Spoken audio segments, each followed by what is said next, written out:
ఇవాళ ఈ చిత్రం నిర్మాణం జరగబోతుందంటే ఈ చిత్రం నేచురల్గా ఉండాలనేటువంటిది నా కోరిక.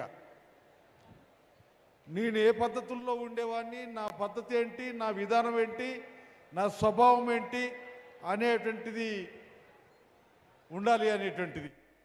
నా స్వభావం ఏంటి అనే దానికి వస్తే ఈ వ్యవస్థలో మార్పు రావాలి, మనందరిలో మార్పు జరగాలి. ఒకరిని ఒకరు మోసం చేసుకునే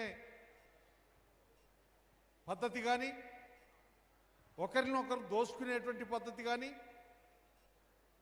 ఇక్కడ చిన్నోడు పెద్దోడు అనేటువంటి తేడా కానీ లేనటువంటి వ్యవస్థ కావాలని చెప్పి నేను కోరుకుంటున్న నా స్వభావం అది.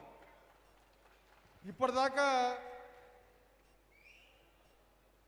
దేశంలో, రాష్ట్రంలో, ఉమ్మడి రాష్ట్రంలో